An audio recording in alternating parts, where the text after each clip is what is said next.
el libro más leído por todas las generaciones, la luz que alumbra tu camino, el alimento que fortalece tu espíritu.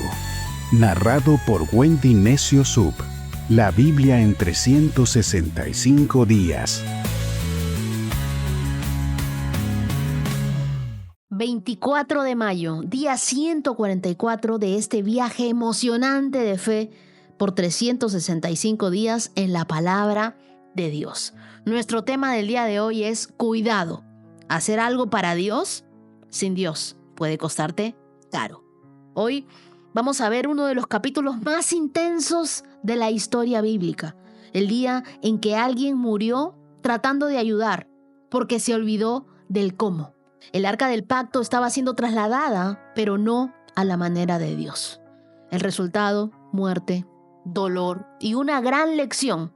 La obediencia no es opcional cuando se trata de algo sagrado, cuando se trata de la presencia de Dios. Muchos dicen, lo hago para Dios, pero lo hacen a su manera. En este episodio aprenderemos que una buena intención con una mala ejecución puede deshonrar a aquel a quien decimos amar. Mi nombre es Wendy Necio Sub y hoy voy a estar acompañándote en este tema. Cuidado, hacer algo para Dios sin Dios puede costarte caro. La Biblia que leemos es la Biblia Nueva Traducción Viviente. Y nuestras lecturas para el día de hoy las encontramos en 2 de Samuel, capítulo 4, capítulo 5 y capítulo 6. Luego iremos al libro de Juan en el Nuevo Testamento y estaremos leyendo el verso 31 hasta el capítulo 14, verso 14. Luego vamos al libro de los Salmos en el Salmo 119, versos del 17 al 32. Y por último, cerramos con el libro de Proverbios, capítulo 15, versos 31 y 32. ¿Por qué leemos Proverbios? Porque Proverbios nos ayuda a adquirir sabiduría y a tomar buenas decisiones. En el libro de 2 de Samuel, capítulo 6, Usa toca el arca para evitar que cayera, y cayó él. ¿Por qué? Porque trató algo santo como algo común. ¿Y cuántas veces hacemos eso hoy? Tocamos con ligereza lo que Dios mandó tratar con reverencia. Queremos hacer su obra, pero sin sus instrucciones, sin obedecerlo del todo. Y no basta con querer llevar el arca, tener la presencia de Dios. Hay que hacer las cosas a la manera de Dios y no a nuestra manera. Como Frank Sinatra. Hoy te pregunto, ¿estás haciendo las cosas para Dios sin Dios? ¿Con tus propias fuerzas? ¿A tu manera? Y quiero que me escuches bien esto. Si tú estás en esta etapa en la que sientes que estás haciendo todo y no pasa nada, puede que no falte más esfuerzo, sino más obediencia. David tenía un corazón conforme al de Dios porque todo se lo consultaba a Dios. Aprendamos eso de él. Y ahora, antes de comenzar, quiero compartirte 2 testimonios que gritan Dios responde, y estamos en el mes de las respuestas de Dios, y también gritan Dios escucha, y lo hace de formas que nos dejan sin hablar. Ana Cristina, desde Medellín, me escribió y me dice: mi primo tuvo un accidente terrible, los médicos dijeron, habrá que amputar, pero la familia creyó lo imposible y Dios lo hizo. El pie que estaba sentenciado fue salvado. Cambiaron de procedimiento porque Dios cambió de diagnóstico. La última palabra la tiene el Señor. Increíble. Y luego desde Sonora, Giovanna nos cuenta cómo Dios no solo la sanó del cáncer, sino que también respondió a la oración de su madre por un hijo que no podía avanzar en la escuela. Hoy este hijo no solo aprobó todo, sino que está caminando para bien. ¿Y cuál es el secreto? Una mamá que no dejó de orar. Así que si hoy estás esperando un milagro, sé que estos testimonios serán de aliento para ti. Si Dios lo hizo con ellos, también puede hacerlo contigo y también puede responder a tu oración. Acompáñame en una oración. Dios, gracias. Hoy no queremos dejar de hacer las cosas solo porque sí. Queremos empezar a hacerlas contigo. Revélanos si hay áreas donde nos ha ganado la emoción y no nos hemos dejado guiar por ti. Queremos ser personas enseñables y obedientes a ti, incluso cuando no entendemos todo. Queremos que tu presencia siempre esté presente en nuestras vidas. Y así como el salmista dijo, tirado en el polvo, revíveme con tu palabra. Así como has respondido a Ana Cristina y a Giovanna, yo también creo que tú puedes cambiar diagnósticos, que tú puedes transformar historias, que tú puedes abrir caminos donde no hay. Yo te pido, restablece la salud de aquel que te está pidiendo, Dios, sáname y revívelos con tu palabra.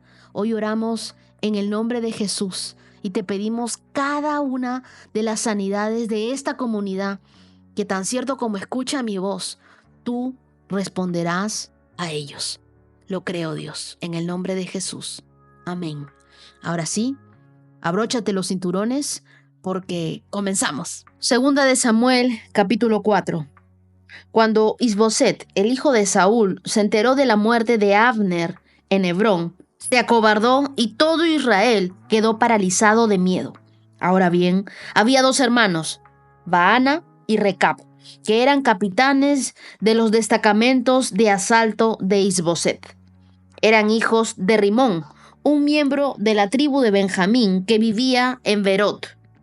La ciudad de Berot ahora forma parte del territorio de Benjamín, porque los habitantes originarios de Berot huyeron a Gitaim, donde también viven como extranjeros. Jonatán, hijo de Saúl, tuvo un hijo llamado Mefiboset, quien quedó lisiado de niño. Cuando Mefiboset tenía 5 años, llegó la noticia desde Jezreel que Saúl y Jonatán habían muerto en batalla. Al enterarse, la niñera tomó al niño y huyó, pero con el apuro se le cayó y quedó lisiado. Cierto día, Recab y Baana, los hijos de Rimón de Berot, fueron a la casa de Isboset cerca del mediodía, mientras él dormía la siesta. A la portera, quien había estado zarandeando el trigo, le dio sueño y se durmió. Así que Recab y Baana pasaron desapercibidos. Entraron en la casa y encontraron a Isboset dormido en su cama. Lo golpearon, lo mataron y le cortaron la cabeza. Luego tomaron la cabeza y huyeron durante toda la noche a través del valle del Jordán. Cuando llegaron a Hebrón, le presentaron la cabeza de Isboset a David y exclamaron: «Mire, aquí está la cabeza de Isboset, el hijo de su enemigo Saúl, quien intentó matarlo. El Señor le ha dado hoy a mi señor, el rey, venganza sobre Saúl y toda su familia». Pero David les dijo a Recab y a Baana: «El Señor, quien me salva de todos mis enemigos, es mi testigo. Una vez alguien me dijo: Saúl ha muerto, pensando que me traía buenas noticias, pero yo lo agarré y lo maté en Siglac. Esa fue la recompensa que le di por sus noticias. ¿Cuánto más debo recompensar a los hombres malignos que mataron a un hombre inocente en su propia casa y mientras estaba en la cama? ¿No debería hacerlos responsables de su sangre y así liberar al mundo de su presencia?». Entonces David ordenó a sus hombres que los mataran, y así lo hicieron. Les cortaron las manos, los pies y colgaron sus cuerpos junto al estanque de Hebrón. Luego tomaron la cabeza de Isboset y la enterraron en la tumba de Abner en Hebrón. Luego, todas las tribus de Israel fueron a David en Hebrón y le dijeron: «Somos de la misma sangre. En el pasado, cuando Saúl era nuestro rey, en realidad era usted quien dirigía las fuerzas de Israel». Y el Señor le dijo: «Tú serás el pastor de mi pueblo Israel, tú serás el líder de Israel». De modo que allí, en Hebrón, el rey David hizo un pacto ante el Señor con todos los ancianos de Israel y lo ungieron rey de Israel.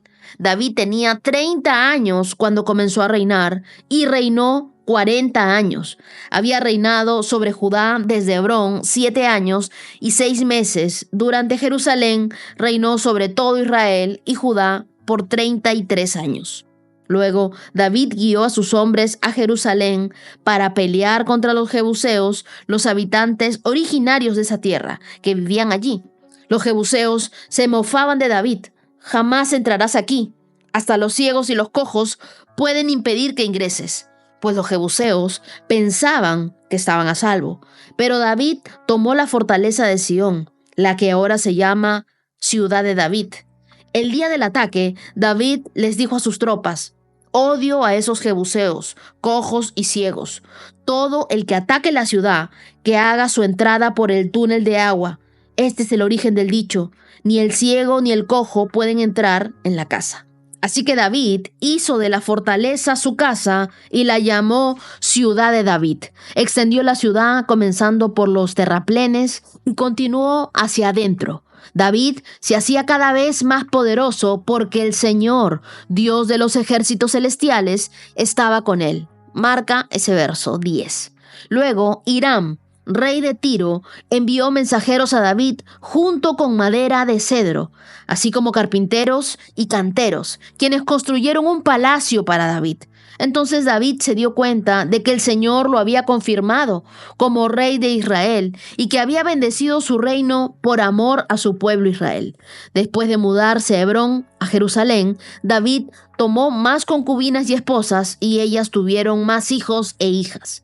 Estos son los nombres de los hijos de David que nacieron en Jerusalén: Samúa, Sobab, Natán, Salomón, Ibnar, Elisúa, Nefeg, Jafía, Elisama, Eliada, Elifelet.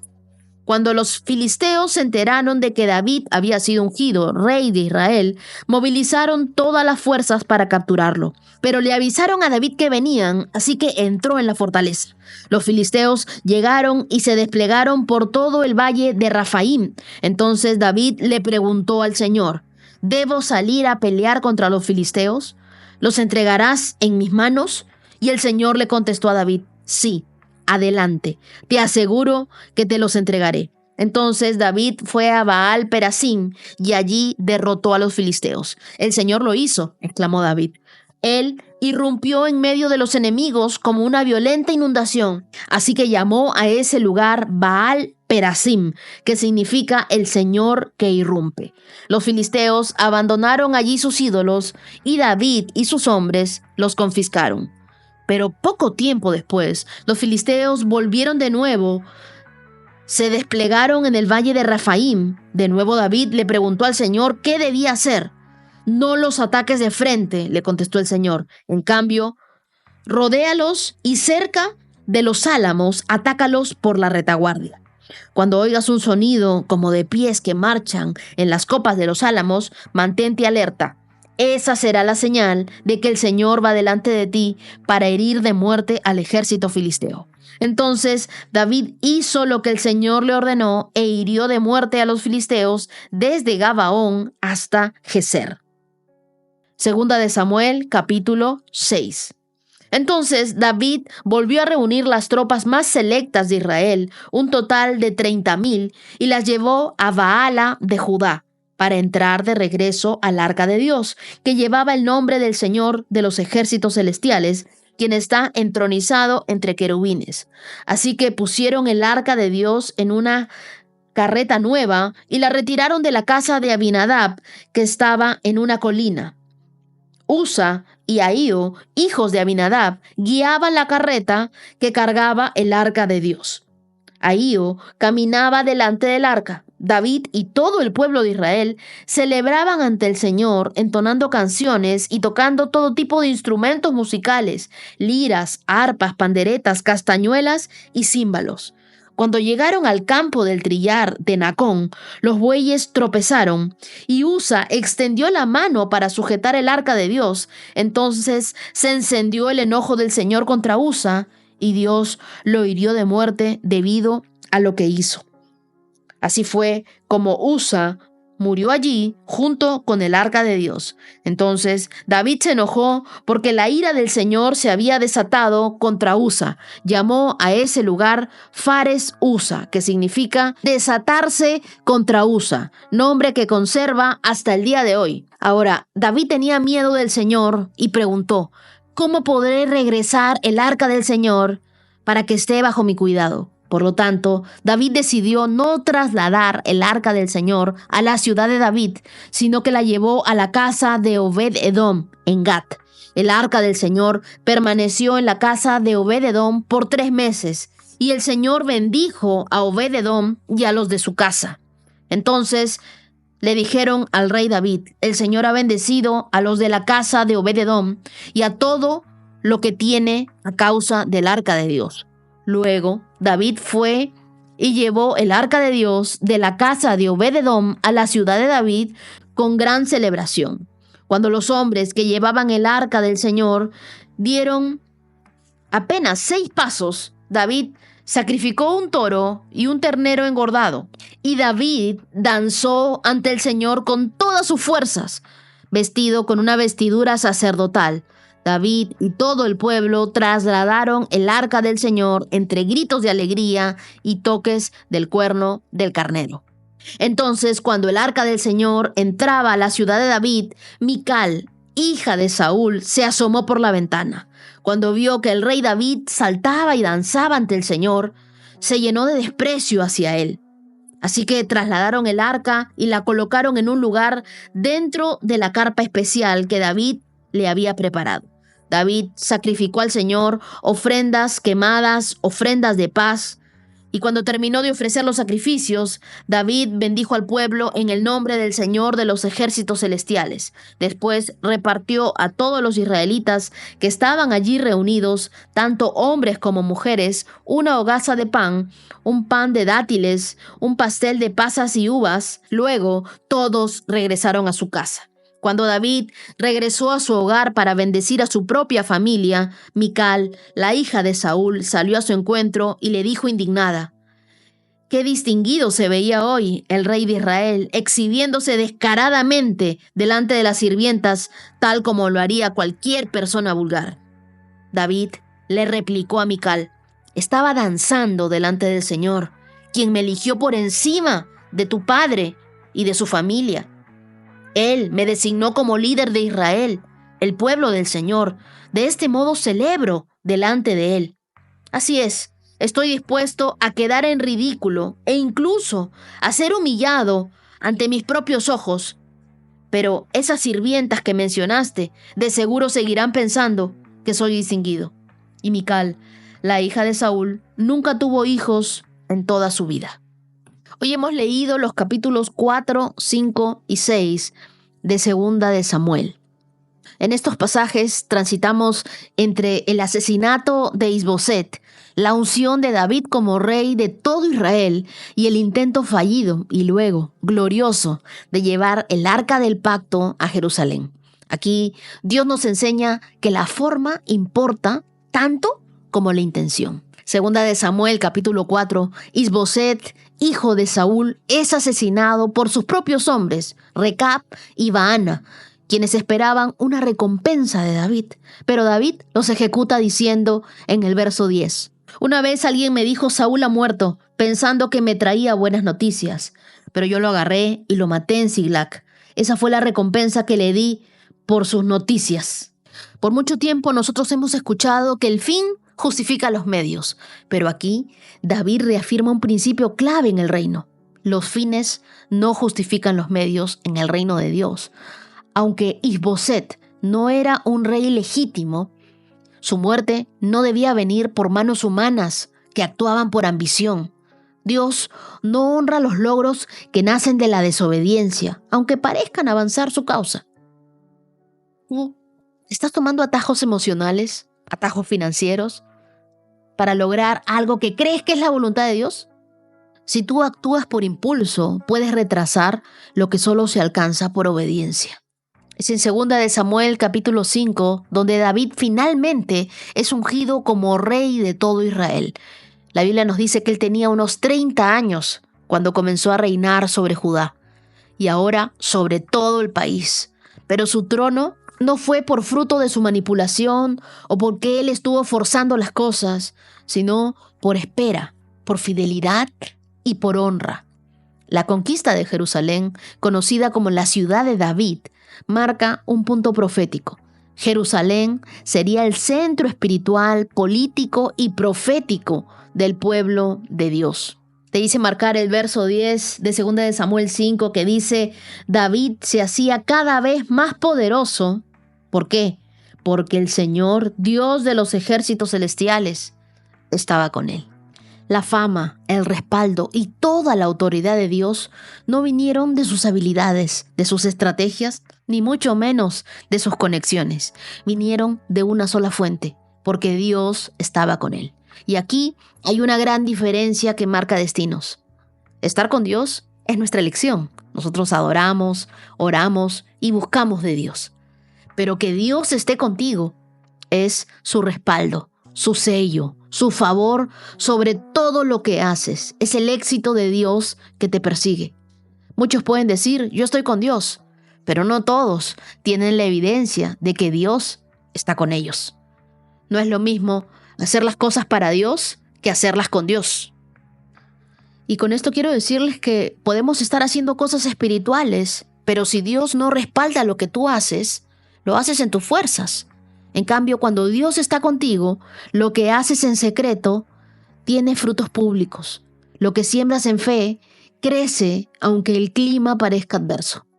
Y luego vemos en 2 de Samuel, capítulo 6, que David organiza una gran procesión para llevar el arca del pacto a Jerusalén, pero lo hace a su manera, en un carro nuevo, no como Dios había instruido. El arca debía ser llevada por levitas en varas de madera. Cuando los bueyes tropiezan, Usa extiende la mano para sostener el arca y Dios lo mata. Parece duro, pero Usa había tratado lo santo y lo había tocado con manos sucias. Y aquí vemos que la obediencia para Dios no es un detalle menor. A veces en el ministerio, en la familia o en el trabajo, intentamos hacer cosas para Dios, pero con métodos que no son de Dios. La forma en que tratamos lo espiritual habla más de nuestro temor reverente que nuestras canciones. Así que tengamos mucho cuidado de tratar lo santo de Dios con liviandad. Después del temor y la pausa, David investiga cómo debe trasladarse el arca. Esta vez lo hace correctamente. El arca es llevada con alegría, con sacrificios, con alabanza, y David danza sin inhibición, lo que provoca el desprecio de su esposa Mical.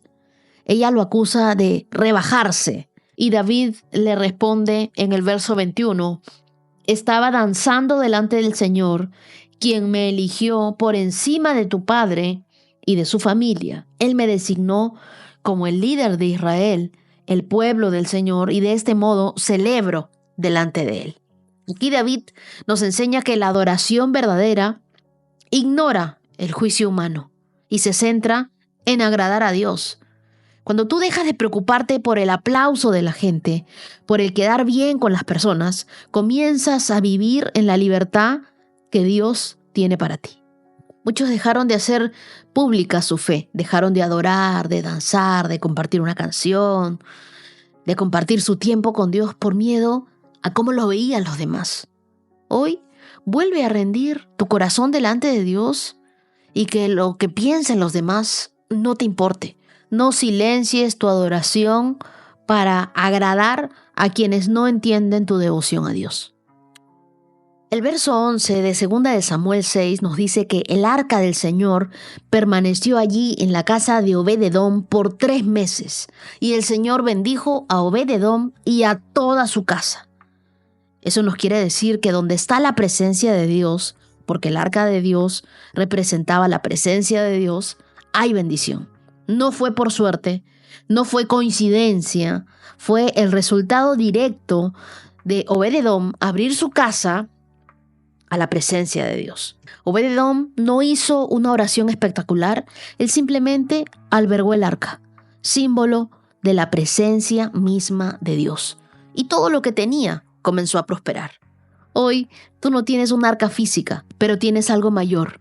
Cuando tú haces tu devocional, cuando tú abres tu Biblia en casa, cuando tú invitas a Dios a tus mañanas, estás trayendo su presencia a tu hogar. Dios no habita en templos hechos por manos. Él habita en el corazón de aquel que lo busca en secreto. ¿Tú quieres una casa bendecida? Llénala de la palabra de Dios. ¿Tú quieres una familia protegida? Comienza tus días con Dios. ¿Tú quieres prosperidad con propósito? Bueno, da espacio a la presencia de Dios en tu vida. Lo que tocó la casa de Obed-Edom puede tocar la tuya también. Haz de tu sala un lugar donde esté la presencia de Dios. Haz de tu rutina una habitación para el Espíritu Santo. Oremos juntos y digamos: Señor, quiero caminar como David, con un corazón reverente, obediente, valiente. No quiero tomar atajos, ni quiero tomar lo santo con ligereza. Enséñame a esperar tu tiempo, a hacer las cosas como tú mandas, no como me conviene. Y cuando llegue tu gloria a mi vida, quiero recibirla danzando, que tu presencia no me cause vergüenza, tampoco temor.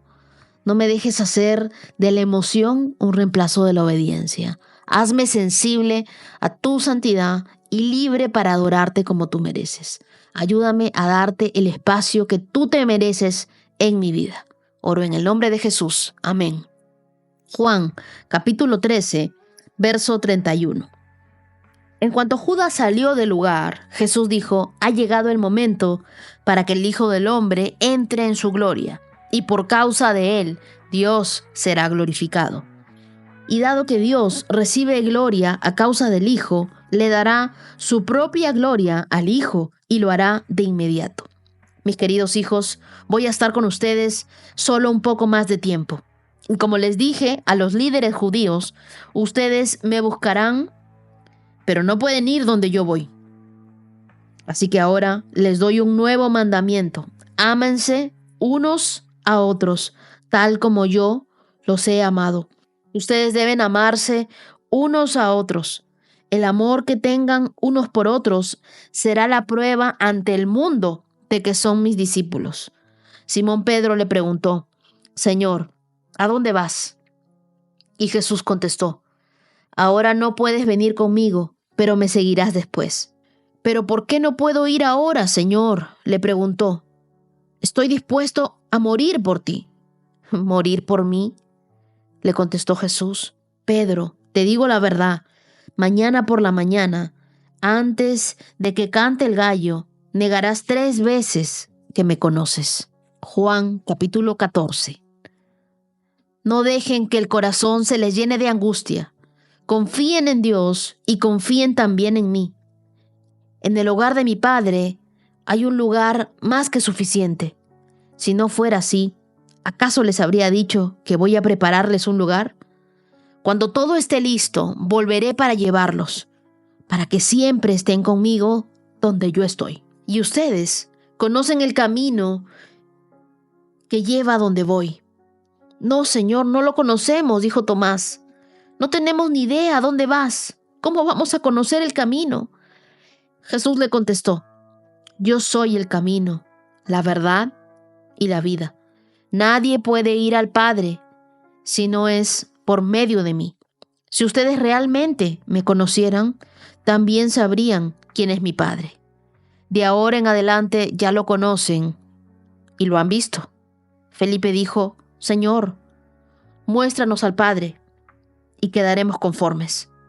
Jesús respondió: Felipe, he estado con ustedes todo este tiempo y todavía no sabes quién soy. Los que me han visto a mí han visto al Padre. Entonces, ¿cómo me pides que les muestre al Padre? ¿Acaso no crees que yo estoy en el Padre y el Padre está en mí? Las palabras que yo digo no son mías, sino que mi Padre, quien vive en mí, hace su obra por medio de mí. Solo crean que yo estoy en el Padre y el Padre está en mí, o al menos crean por las obras que me han visto hacer. Les digo la verdad, todo el que crea en mí hará las mismas obras que yo he hecho y aún mayores, porque voy a estar con el Padre. Pueden pedir cualquier cosa en mi nombre y yo la haré, para que el Hijo le dé gloria al Padre. Es cierto, pídanme cualquier cosa en mi nombre y yo la haré. Este pasaje es parte de lo que se conoce como el discurso de despedida de Jesús, momentos antes de su arresto. Aunque sabe que la cruz está cerca, no está enfocado en el temor, sino en preparar el corazón de sus discípulos para lo que viene. Versos del 31 al 35, la Biblia nos dice que después de que Judas sale a traicionarlo, Jesús declara que el Hijo del Hombre será glorificado. No porque la traición sea gloriosa, sino porque a través de ella activará el plan eterno de redención. Y en medio de ese anuncio, Jesús deja un mandamiento nuevo. Ámense unos a otros, así como yo los he amado. Deben amarse unos a otros. El amor que tengan unos por otros es la prueba ante el mundo de que son mis discípulos. El amor no es genérico. No es trata bien a los demás. Es como yo los he amado. Es decir, en gracia, en paciencia, en perdón, en entrega. Jesús está diciendo, háganlo a mi manera. No lo hagan a su manera. El mundo no necesita más opiniones. Necesita ver un amor que se parezca al de Jesús. ¿Cuánto nos falta a nosotros amar así como Jesús amó? En esos momentos Jesús mira el miedo en los ojos de sus discípulos y les dice en el verso 1, no dejen que el corazón se les llene de angustia, confíen en Dios y confíen también en mí. Yo creo que este verso deberíamos resaltarlo todos en nuestra Biblia. Somos nosotros los que permitimos que la angustia llene nuestro corazón. Por eso Jesús claramente dice, no dejes que el corazón se llene de angustia. Y lo que sigue es una de las declaraciones más esperanzadoras de toda la Biblia. Verso 2. En el hogar de mi Padre hay un lugar más que suficiente. Si no fuera así, ¿acaso les habría dicho que voy a prepararles un lugar? Jesús no promete evitar el sufrimiento, promete una eternidad gloriosa con Él. Y esa es nuestra herencia. El cielo no es una metáfora, es una casa real, construida por aquel que murió por ti. Y cuando Tomás le pregunta, ¿pero cómo vamos a llegar a ese lugar? Jesús no ofrece un mapa, se ofrece a sí mismo. Él dice en el verso 6 que nosotros lo hemos memorizado, muchas veces nos lo han enseñado en los colegios. Jesús contestó, yo soy el camino, la verdad y la vida. Nadie puede ir al Padre si no es por medio de mí. Entonces, no se trata esto de religión o de una conducta. Se trata de una relación personal con Jesús. Él es el camino. Cada vez que tú te sientas perdido, repítete esto en voz alta. Jesús es mi camino. No me perderé si sigo su voz.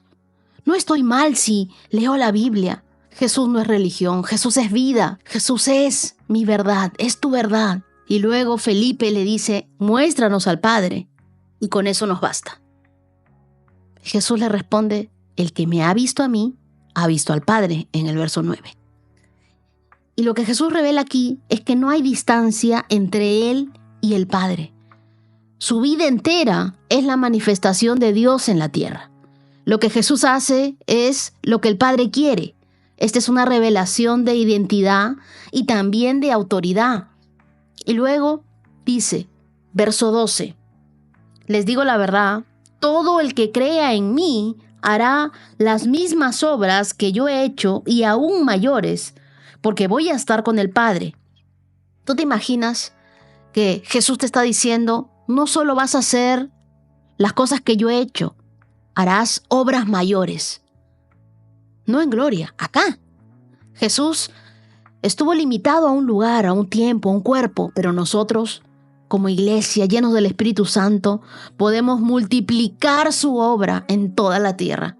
Jesús no tenía redes sociales, no había internet en ese tiempo, pero nosotros tenemos todas y muchas más herramientas. Tenemos la Biblia escrita, tenemos muchas más formas de poder hacer llegar el mensaje a las personas que más lo necesitan.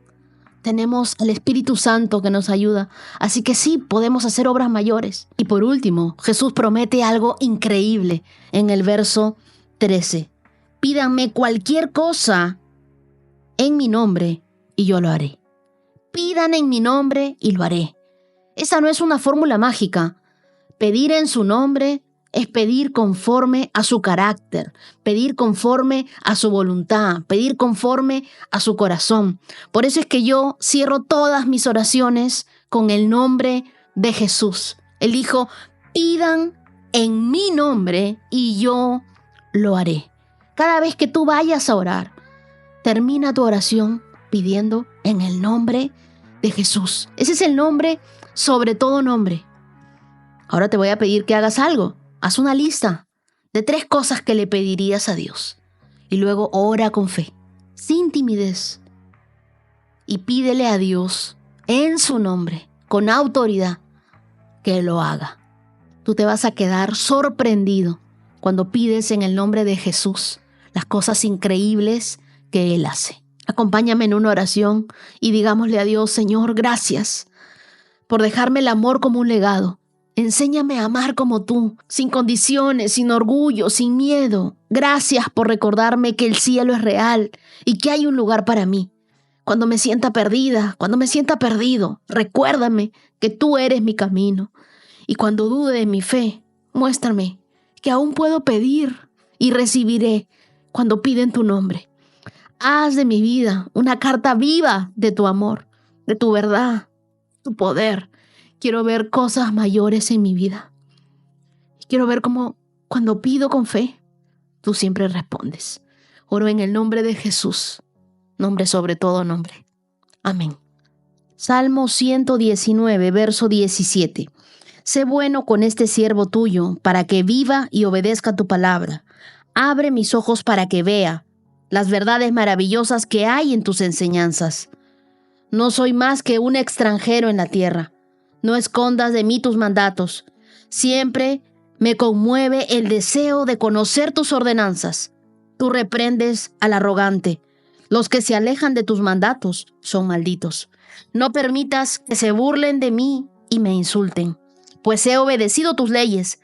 Hasta los príncipes se sientan y hablan contra mí, pero yo meditaré en tus decretos. Tus leyes me agradan, me dan sabios consejos. Estoy tirado en el polvo, revíveme con tu palabra. Te conté mis planes y me respondiste. Ahora enséñame tus decretos. Ayúdame a comprender el significado de tus mandamientos y meditaré en tus maravillosas obras. Lloro con tristeza. Aliéntame con tu palabra. Líbrame de mentirme a mí mismo. Dame el privilegio de conocer tus enseñanzas. He optado por ser fiel. Estoy decidido a vivir de acuerdo con tus ordenanzas. Me aferro a tus leyes. Señor, no dejes que pase vergüenza. Perseguiré tus mandatos, porque tú aumentas mi comprensión. Qué hermoso salmo. Qué hermoso el verso 17. Dice, sé bueno con este siervo tuyo. Y es una oración para que viva y obedezca tu palabra. No pide vida para disfrutarla egoístamente, sino vida para obedecer la palabra. ¿Te has dado cuenta de eso? ¿Qué le estás pidiendo tú a Dios? Dios, dame más años de vida para disfrutar de esta vida. O le estás diciendo, Dios, dame vida para obedecerte. Dame vida para servirte. En otras palabras, dame aliento, no para huir, sino para seguir tu voluntad. La obediencia en nosotros tiene que ser un estilo de vida. ¿Para qué quieres fuerzas hoy? ¿Para lograr tus planes o para cumplir la palabra de Dios? Verso 18 dice, abre mis ojos para que vea. Y el problema aquí no es la Biblia cerrada, sino que nuestros ojos muchas veces lo están. El salmista reconoce que necesita revelación. No solamente información, no solamente conocimiento. Leer sin pedir entendimiento a Dios es como mirar una joya y verla sin luz. La palabra de Dios no es aburrida. Muchas veces nuestros ojos son los que están dormidos y no pueden ver lo maravillosa de la palabra de Dios. Antes de leer, siempre ora al Espíritu Santo y dile, ilumíname para ver lo que necesito ver hoy en mi vida. Y esto es sorprendente porque yo hago este episodio un día antes, como ustedes saben. Leo, estudio, medito y hay unas partes que tocan mucho mi corazón, pero son distintas a las que muchas veces tocan el corazón de ustedes. Entonces, Dios nos habla a cada uno de distinta manera. Su palabra nunca regresa vacía, siempre cumple con su propósito. Verso 19 dice, no soy más que un extranjero en esta tierra, no escondas de mí tus mandatos. El salmista se sabe forastero en esta cultura, porque nosotros no somos de este mundo. Nuestro reino está con Dios en el cielo. Así que somos extraterrestres nosotros. El salmista dice, este no es nuestro hogar final. Vamos a transitarlo, pero vamos a hacerlo bien. Necesitamos la brújula de la palabra de Dios.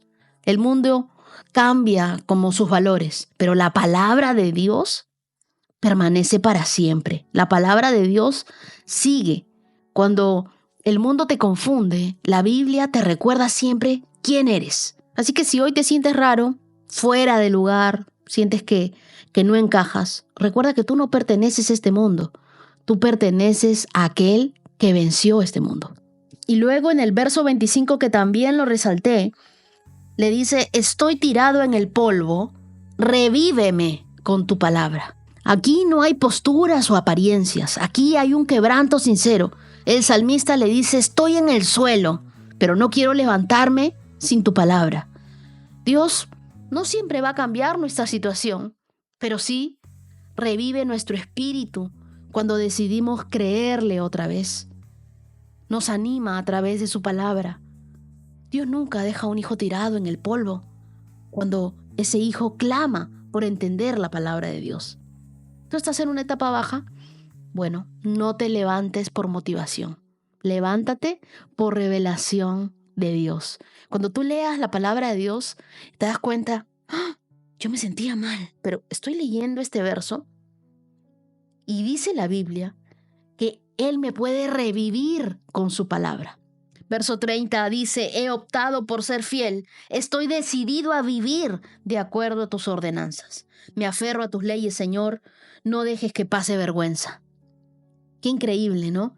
Me aferro a tus leyes, correré tras tus mandatos. El salmista toma decisiones espirituales y lo hace de una forma intencional. No vive por impulsos ni de forma emocional, sino por una convicción anclada a la palabra de Dios. No dice, bueno, voy a ver si me nace. Dice, he optado, he decidido, me aferro a la palabra de Dios. La obediencia es una elección, no es una coincidencia. Ora conmigo y dile, Señor, abre mis ojos para ver las maravillas de tu palabra. Quita todo velo para que yo pueda entenderte. Ahora que leo, verdaderamente entiendo las cosas que tú me quieres decir. Hazme vivir no para mí, sino para obedecerte. Cuando me sienta deprimida, cuando me sienta decaída, recuérdame que en tu verdad hay vida.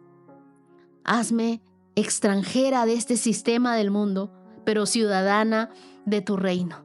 Hoy decido seguirte, no por emoción, sino por fe. Amplía mi entendimiento. Dame velocidad espiritual para correr detrás de tus mandatos. No quiero vivir arrastrándome por la vida, sino quiero aprender a disfrutarla tomada de tu mano.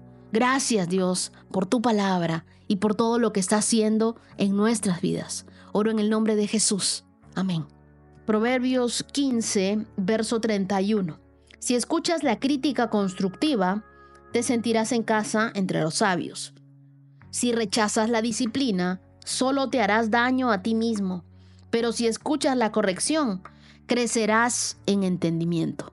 Estos dos proverbios abordan una de las claves ignoradas del crecimiento espiritual: la capacidad de recibir corrección sin ofenderse y de transformar la crítica en sabiduría. Dos grandes cosas. El verso nos dice que si escuchas la crítica constructiva, te sentirás en casa entre los sabios. Y aquí, sentirse en casa no habla solo de aceptación, sino de pertenencia. La sabiduría no florece en ambientes donde todos tienen miedo a decir la verdad. Un sabio no huye de la corrección, la agradece, porque sabe que cada señal de advertencia es una señal de protección para él. Nunca es un ataque. Así que pregúntate, ¿te sientes cómodo solo donde no te confrontan? ¿O has aprendido a ver la crítica como un regalo disfrazado? Y me sorprendió mucho el verso 32, que dice, si rechazas la disciplina, solo te harás daño a ti mismo. Ninguno de nosotros quiere hacerse daño, pero muchas veces hemos rechazado la disciplina. Este verso es directo. No dice que dañarás a otros. Dice que el daño te lo haces tú. La corrección que ignoras hoy va a ser la herida que lamentes el día de mañana. La disciplina duele por un momento, pero la necedad te va a doler toda la vida.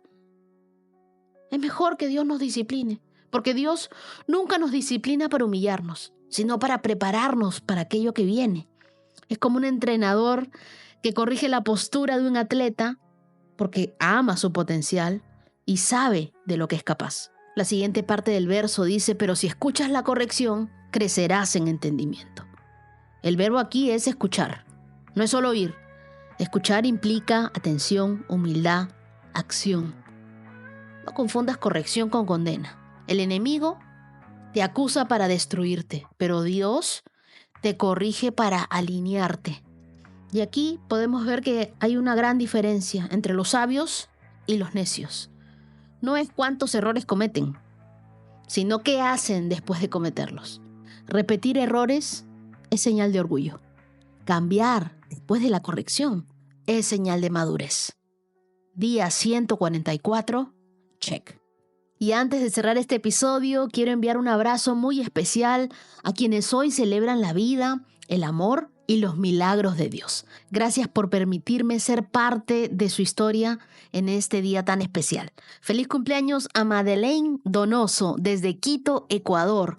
Que Dios siga proveyendo para ti todo lo que necesitas y te recuerde cuánto te ama. Feliz cumpleaños para Naya Forbes de Limón, Costa Rica. Ella cumple 6 añitos. Es una princesa del cielo. Que Dios te bendiga, Naya. Feliz día también para Camila Galindo, una colombiana viviendo en Australia. Que tu fe y tu alegría crucen océanos. Dios tiene algo especial para ti, Camila. Feliz cumpleaños para Mari Cueva desde Lima, Perú. Eres luz, eres bendición y tienes un gran propósito, Mari. Feliz cumpleaños para Rebeca Solórzano Román, una nicaragüense en Alemania. Que el Señor te abrace con su presencia donde quiera que estés y que sientas el día de hoy más fuerte que nunca el amor de Dios. Feliz cumpleaños para Emanuel Pino, que tiene 12 años.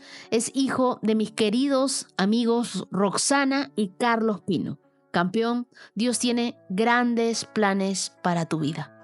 Desde ahora tú amas la palabra de Dios y quiero decirte, vas a ser un hombre súper bendecido por Él. Feliz cumpleaños también para Hilda Hernández, que está celebrando 28 años de matrimonio en Matamoros, México. Feliz aniversario. Que el amor de Dios siga llenando tu hogar, Hilda. Feliz cumpleaños para Laura María desde El Salvador. Que Dios te dé nuevos comienzos y muchas razones para sonreír. Feliz cumpleaños para Melissa González desde Paraguay, que celebra sus 33 años de edad, la edad de Cristo. Que esta nueva etapa venga llena de un propósito eterno para ti. Feliz cumpleaños para Cés Benavides. Bendiciones hasta donde estés, que tu año sea un año de expansión, de respuesta a cada una de tus oraciones. Feliz cumpleaños para Natis López y Juanita Medina Torres desde Bogotá, Colombia. Un abrazo doble y que Dios las fortalezca y las llene de su gracia. Feliz cumpleaños para Sonia Vázquez Rubio, que está celebrando sus 60 años. Es una mujer fuerte, sabia, un ejemplo de fe. Feliz cumpleaños para Camila Castañeda, desde Colombia. Que este nuevo año sea de cielos abiertos sobre tu vida. Y muchas gracias a todos, querida comunidad, por estar aquí, porque juntos estamos avanzando a paso firme en este compromiso que tenemos con la palabra de Dios. Es un viaje maravilloso, una aventura emocionante de fe, el leer la Biblia juntos. La verdad que se ha convertido en mi mejor momento del día y quiero darle las gracias a cada uno de ustedes. Nos vemos el día de mañana, si Dios quiere. Bendiciones. 365 con Dios, con Wendy Necio Sub.